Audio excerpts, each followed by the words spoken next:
Seigneur, nous te remercions pour cette journée que tu nous as encore accordée. Nous glorifions ton nom parce que tu es toujours là. Ta parole nous a fait savoir que tu seras toujours avec nous jusqu'à la fin des temps. Merci Seigneur, au nom de Jésus-Christ. Amen. Ce matin, nous allons écouter une petite exhortation qui va nous parler de notre chemin. Ce que nous faisons cette semaine, c'est le jeûne et prière. Et le thème est élargir l'espace de ta tente. Les gens vont se poser des questions. Il y a beaucoup de questions qui vont se poser dans la tête des gens. Pourquoi on doit élargir? La parole de Dieu est vivante.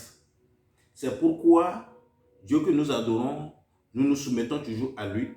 Et le pasteur a été inspiré par ce thème.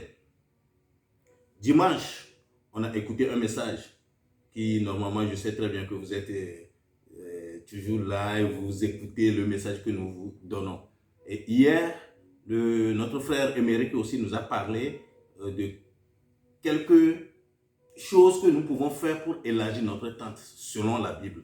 Et ce matin, nous allons encore continuer dans l'exhortation. Et le verset de base que nous avons, c'est Ésaïe 54, verset 1 au 3e verset.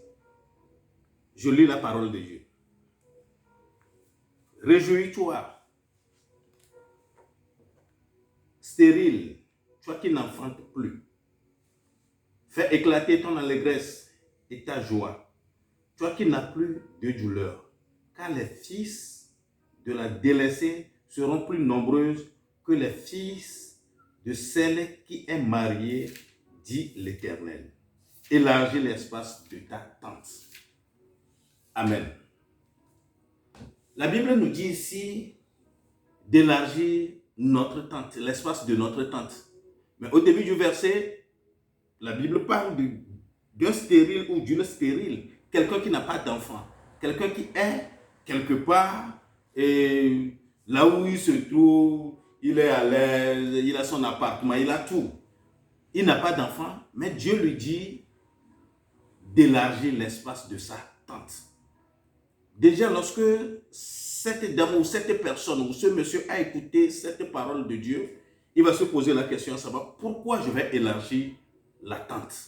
Je suis seul, je n'enfante pas. C'est le premier mot que la Bible nous dit ici. Stérile, réjouis-toi, élargis l'espace de ta tente. Toi et moi, à la place de cette personne, on dirait, est-ce que Dieu se moque de moi? Qu'est-ce que Dieu veut dire?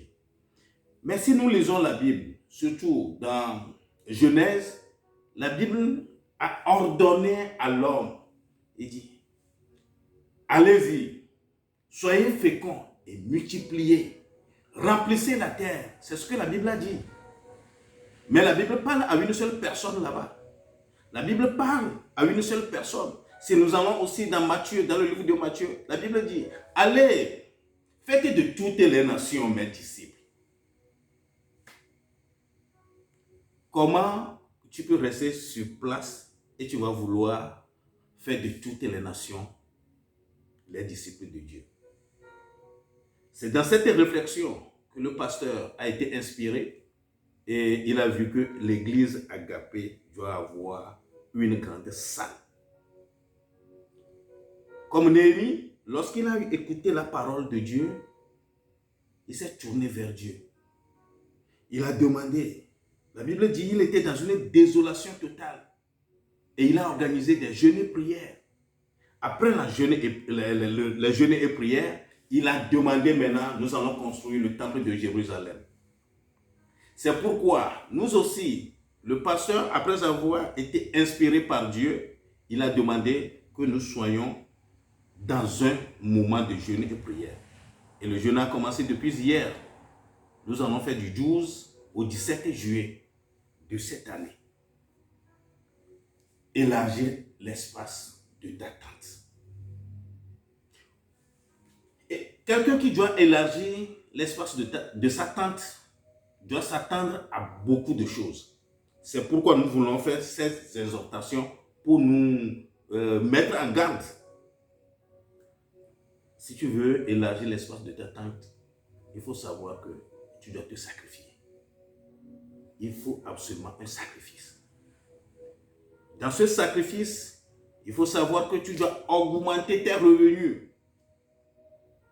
Dans ce sacrifice, il faut savoir que tu dois casser les choses dans ta vie.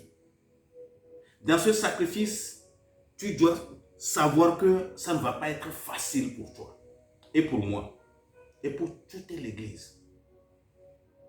Élargir l'espace de ta tente. La Bible nous demande, ou Dieu nous demande d'élargir l'espace de notre tente. Le dimanche dernier, lorsque j'avais apporté la parole, j'ai dit certaines choses. La Bible dit ne retiens pas.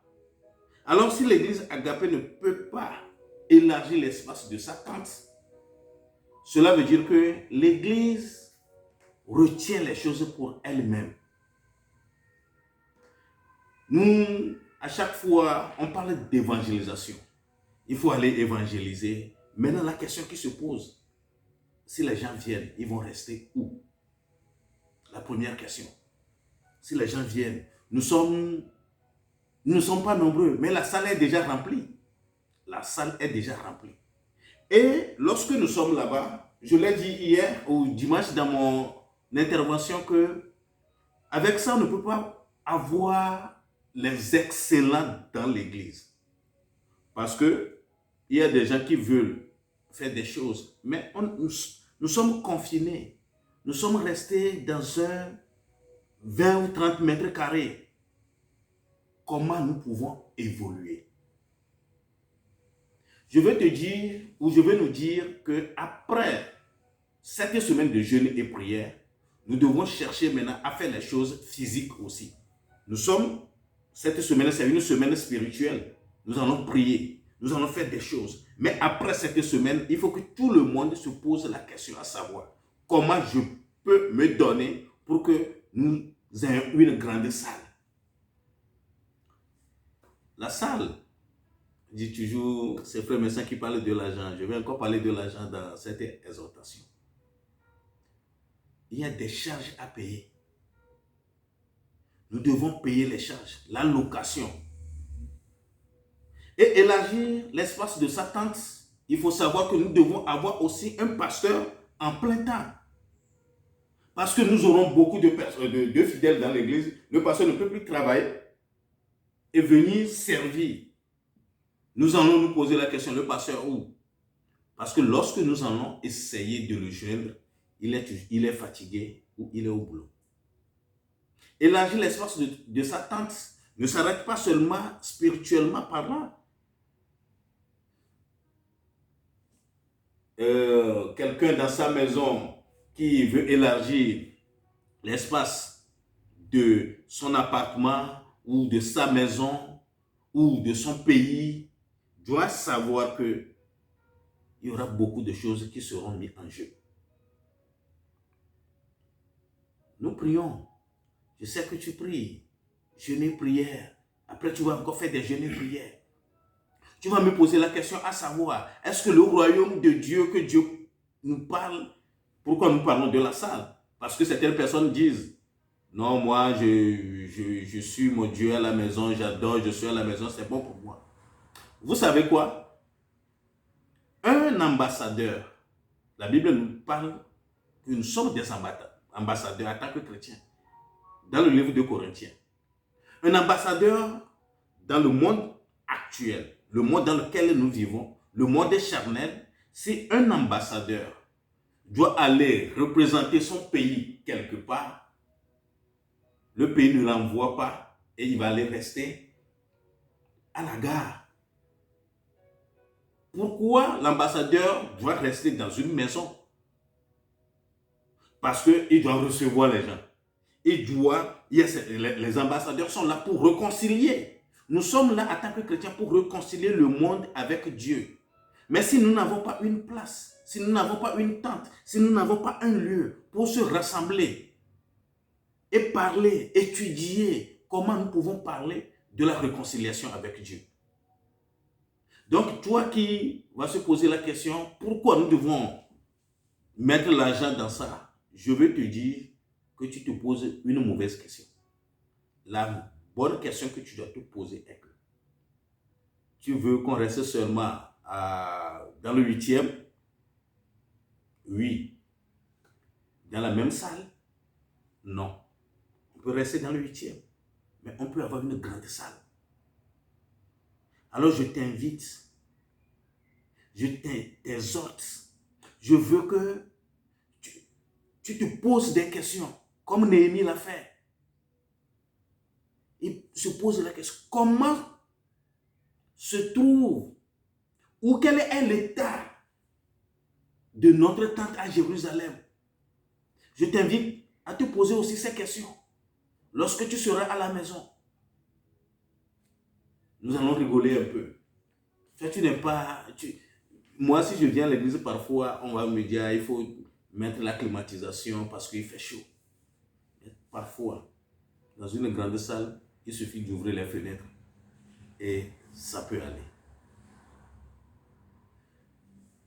Je veux t'inviter, ma soeur, mon frère, à prendre ça au sérieux. Si nous lisons dans Esdras, il dit, ceux qui sont avec nous vont construire avec nous. Soit tu es avec nous, ou tu n'es pas avec nous.